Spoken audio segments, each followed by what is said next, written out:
मैं doctor Gulab Chand Meena, associate professor political science, SRP government PG college Bandikui.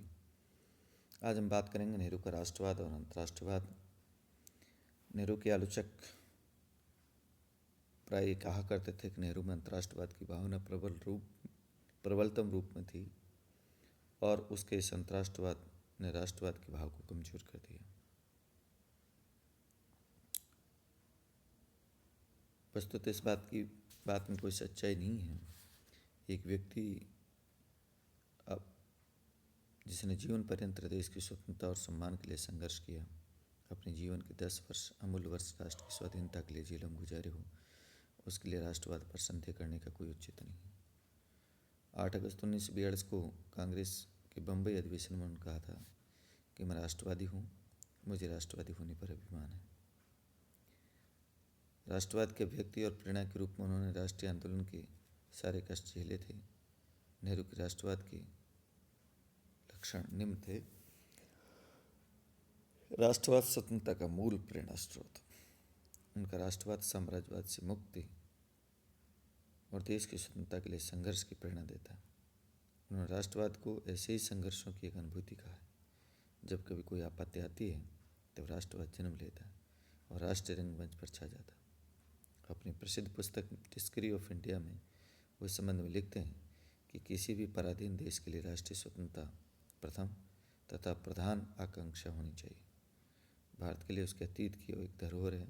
उसके लिए एक बात और भी सही थी। राष्ट्रवाद की इस प्रेरणा की वशीभूत होकर उन्होंने साम्राज्यवाद की महल को ध्वस्त करने का संकल्प लिया। उसके राष्ट्रवाद की भाव में बहुत गहराई थी। इसी कारण वो अपने स्वराज्य के समर्थक नहीं थे। कांग्रेस के मंच में स्वराज की घोषणा की थी। कांग्रेस के मंच में उन्होंने स्वयं घोषणा की थी। विविधता में एकता। नेहरू भावनात्मक रूप से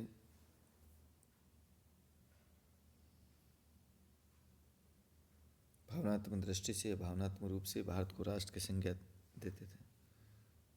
नेहरू भारत की आधारभूत एकता में विश्वास करते थे। वो भारत की विविधता में एकता का दर्शन करते थे और ये विविधता राष्ट्र की प्रगति आधारभूत एकता में तब तक कोई बाधा नहीं बन सकती जब तक कि भावनात्मक दृष्टि से राष्ट्र को समर्पित है। उदार राष्ट्रवाद के समर्थक थे। पंडित जवाहरलाल नेहरू निस्संदेह राष्ट्रवादी थे, किंतु उनका राष्ट्रवाद उग्र राष्ट्रवाद नहीं था। उदारवाद में विश्वास उनके जीवन का मूल मंत्र था और वो उदार राष्ट्रवादी थे। और उदार राष्ट्रवाद का मुख्य लक्षण है कि अपने राष्ट्र के प्रति जो दायित्व हैं, राष्ट्र के प्रति भाव को अति दूसरे राष्ट्रों से घृणा नहीं करता था। दूसरे राष्ट्रों पर आधिपत्य स्थापित करने, उनका शोषण करने की बात नहीं सोचता। नेहरू का राष्ट्रवाद वास्तव में इसी प्रकार का राष्ट्रवाद है। वो उग्र राष्ट्रवाद के आलोचक थे। उग्र राष्ट्रवाद को लेकर चिंतित भी होते थे। स्वयं लिखते हैं कि राष्ट्रवाद अपनी जगह पर अच्छा है, लेकिन एक अविश्वसनीय मित्र और संदिग्ध इतिहासकार है। कई घटनाओं के प्रति हमारे आंखें मूंद लेता है। कभी कभी सत्य को विद्रूप कर देता है और विशेषकर जब उसका संबंध हमारे देश से हो तो अपने सुधार राष्ट्रवाद कारण नेहरू आंतरिक क्षेत्र में राज्य की सर्वाधिकारवाद और अंतर्राष्ट्रीय राजनीति में एक राष्ट्र के द्वारा दूसरे राष्ट्र पर आक्रमण के विरोधी थे। नेहरू का राष्ट्रवाद उन्हें भारत की स्वतंत्रता और आगे बढ़कर प्रत्येक राष्ट्र की स्वतंत्रता की प्रेरणा देता, लेकिन युद्ध और हिंसा की प्रेरणा नहीं देता। किसी के प्रति घृणा द्वेष का भाव पाठ नहीं होता।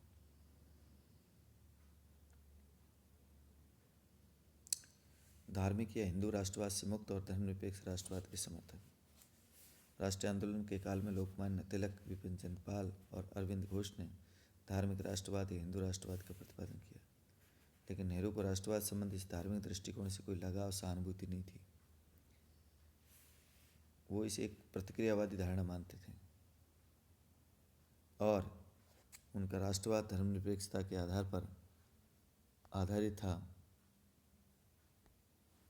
धर्मनिरपेक्षता पर आधारित था और इसी कारण वो किसी भी समय हिंदू मुस्लिम प्रश्न पर उग्र भाव नहीं रखते थे। 1929 के लाहौर कांग्रेस के अध्यक्ष पद से अपने भाषण में धार्मिक सद्भाव पर बल देते हुए उन्होंने कहा कि मुझे धर्म की कट्टरता और रूढ़ियाँ पसंद नहीं। मुझे खुशी है कि अब वो कमज़ोर पड़ रही है। मैं किसी भी शक्ल और सूरत में फ़िरका परस्ती का हामी नहीं हूँ। मैं इस बात का समर्थन नहीं करता कि किसी जाति या धर्म के नाम पर सियासी, राजनीतिक और माली आर्थिक हक निर्भर होना चाहिए। सांप्रदायिकता के प्रबल विरोधी। धर्मनिरपेक्ष राष्ट्रवाद ने सांप्रदायिकता की भावना का प्रबलतम विरोधी बना दिया। वो विदेशी शासन और सांप्रदायिकता भाव को एक दूसरे से जुड़ा हुआ मानते थे। विदेश शासन में सांप्रदायिकता के भाव को जन्म दिया और सांप्रदायिक तत्व विदेशी शासन को न्यूनतम बनाए रखना चाहते थे। नेहरू ने सांप्रदायिक समस्या का मूल कारण मध्यम वर्ग में व्याप्त निर्धनता और बेरोजगारी की समस्या और सांप्रदायिक आड़ में उन्होंने अपने लिए नौकरियां प्राप्त करने आर्थिक हित साधन का प्रयत्न किया और सांप्रदायिकता को मिटाने के लिए नेहरू ने आर्थिक स्वतंत्रता और आवश्यकता और आर्थिक विकास पर बल दिया। उनके अनुसार राजनीतिक स्वतंत्रता तो आवश्यक है, किंतु आर्थिक स्वतंत्रता के बिना सांप्रदायिकता नष्ट हो जाती है और आर्थिक प्रश्नों पर ध्यान केंद्रित होते हुए सांप्रदायिकता का प्रभाव कम होने लगता है। भावना ने सांप्रदायिकता को कम करने की सहायता दी, फिर भी सांप्रदायिकता की भावना उसी समय समाप्त होती है जब मूल प्रश्न आर्थिक और सामाजिक हो। अब देखेंगे नेहरू का अंतर्राष्ट्रीयवाद। नेहरू के लिए राष्ट्रवाद का अर्थ भारत की स्वतंत्रता ही नहीं था, वह विश्व मानवता की सेवा भी था। और इस प्रकार नेहरू का राष्ट्रवाद एक उदार, सतर्क और मर्यादित मनोवृत्ति है, जो एक प्रकार से समस्त विश्व और मानवता के प्रति श्रद्धा व्यक्त करने का माध्यम रहा है। सब नेहरू के शब्दों में एक सहिष्णु और सृजनात्मक राष्ट्रवाद है, जो अपने में और अपनी जनता की प्रतिभा में आस्था रखे हुए एक अंतर्राष्ट्रीय विश्व व्यवस्था की स्थापना में अपनी पूरी भूमिका अदा करता है। पंडित नेहरू उदार राष्ट्रवादी थे। एशिया और अफ्रीका की जनता की राजनीतिक आर्थिक स्वतंत्रता की आकांक्षा के प्रमुख वक्ता थे। एक महान राष्ट्रवादी होने के साथ साथ नेहरू महान अंतर्राष्ट्रवादी भी थे। भारतीय स्वतंत्रता संग्राम के उत्तरकाल में भारतीय राष्ट्रीय कांग्रेस को उदार अंतर्राष्ट्रवाद की ओर उन्मुख कर दिया। अब संकीर्ण राष्ट्रवाद का युग लद गया। विश्व में अंतर्राष्ट्रीयकरण हो चुका है। उत्पादन अंतर्राष्ट्रीय, बाजार अंतर्राष्ट्रीय, परिवहन अंतर्राष्ट्रीय। मनुष्य के विचार एक रूढ़ी पर आधारित है और जिसकी आज कोई कीमत नहीं है। कोई राष्ट्र वास्तव में स्वावलंबी नहीं है, सभी एक दूसरे पर निर्भर। नेहरू के इन शब्दों में संदेश नहीं था कि मानव जाति को अंतर्राष्ट्रीयता की मानसिकता ग्रहण करनी होगी, तभी हम समय के साथ चल सकेंगे। 1927 में ब्रसेल्स सम्मेलन में विश्व के विभिन्न राष्ट्रों से जितने प्रतिनिधियों के साथ संपर्क हुआ और इस निष्कर्ष पर पहुंचे कि भारत की विविध समस्याएं विश्व के विभिन्न देशों की समस्याओं से मिलती जुलती हैं। अतः समस्याओं को हल करने के लिए विश्व के विभिन्न देशों द्वारा मिलजुल कर प्रयास किए जाने चाहिए। अपनी प्रसिद्ध पुस्तक भारत की एकता में वो लिखते हैं कि हम भारत के लोग विश्व व्यवस्था में सहर्ष सहयोग देंगे और एक सामूहिक सुरक्षा की व्यवस्था के लिए दूसरों के साथ मिलकर एक सीमा तक अपनी राष्ट्रीय संप्रभुता का परित्याग करने के लिए तैयार रहेंगे। परंतु ऐसा केवल तभी संभव हो सकता है जब शांति और स्वतंत्रता के आधार पर संगठित है।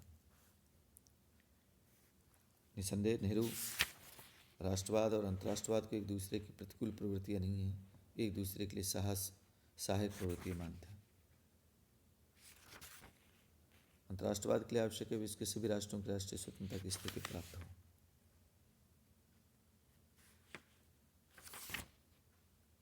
इसलिए राष्ट्रों की समानता, स्वतंत्रता, विकास युक्त प्रगति की रक्षा हेतु संयुक्त राष्ट्र और उसके चार्टर का सदैव समर्थन किया।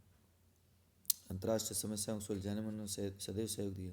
वो अंतर्राष्ट्रीय कानून के विकास और अधिकाधिक मान्यता दिए जाने के समर्थक थे। उन्होंने उदार व्यापक दृष्टिकोण का नेहरू में एक समन्वयवादी प्रवृत्ति थी। टैगोर के समन्वयात्मक विश्वास और गांधी जी की विश्व बंधुत्व की भावना से वो प्रभावित थे। अतः साम्यवादी नेहरू ने राष्ट्रवाद अंतर्राष्ट्रवाद के बीच भी अद्भुत समन्वय स्थापित करने का प्रयत्न किया। अब हम देखेंगे नेहरू का जो अंतर्राष्ट्रवाद की दिशा में नेहरू का जो योगदान था वो क्या था।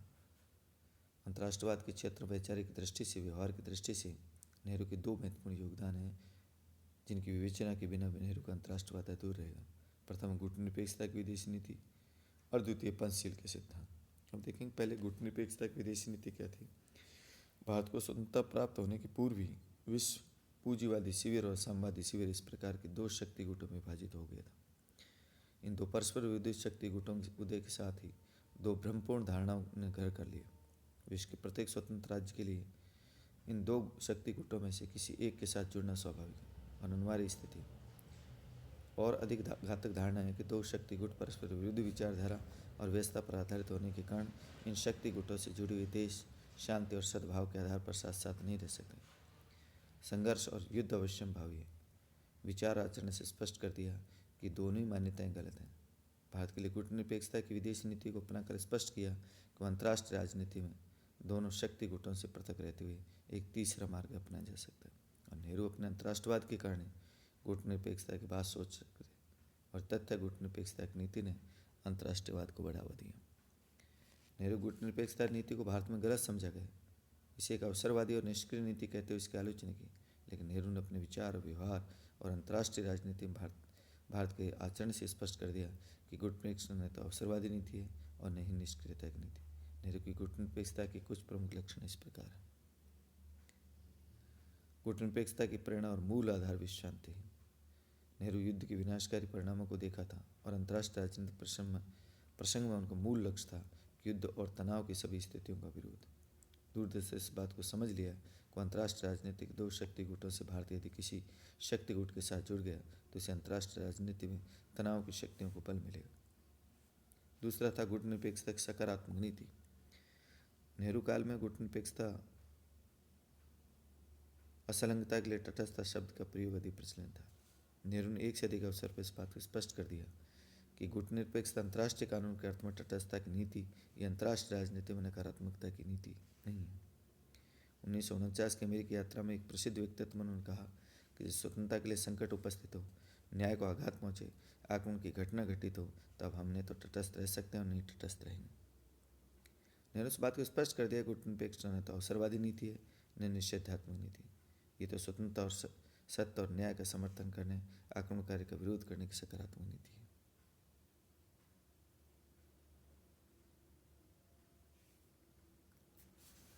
तीसरी बात थी कूटनिरपेक्षता एक गतिशील नीति। कूटनिरपेक्षता अपनी मूल धारणा में एक स्थिर नीति नहीं और राष्ट्रीय राजनीति अंतर्राष्ट्रीय राजनीति की बदलती परिस्थितियों के अनुसार एक गतिशील नीति है। कूटनिरपेक्ष साधन है, साध्य है। बदलती परिस्थितियों में विश्व के व्यापक हितों की दृष्टि से कूटनिरपेक्षता का त्याग किया और नई कठिन परिस्थितियों में अपने देश उसके सम्मान की रक्षा करने के लिए किसी प्रकार कार्रवाई करने में किसी प्रकार संकोच किया। चौथा था शांतिपूर्ण सहअस्तित्व और कूटनिरपेक्षता का आवश्यक लक्षण। कूटनिरपेक्षता शांतिपूर्ण सहअस्तित्व के विचार पर आधारित है और शांतिपूर्ण सहअस्तित्व का आशय यह है कि विश्व के विभिन्न देशों में विचारधारा और हित संबंधी भेद होने पर उनके बीच तनाव, संघर्ष, युद्ध अनिवार्य नहीं। वो अपने समस्त भेदों मतभेदों के बावजूद एक दूसरे के साथ शांतिपूर्वक रह सकते हैं। उन्हें ऐसा ही करना चाहिए।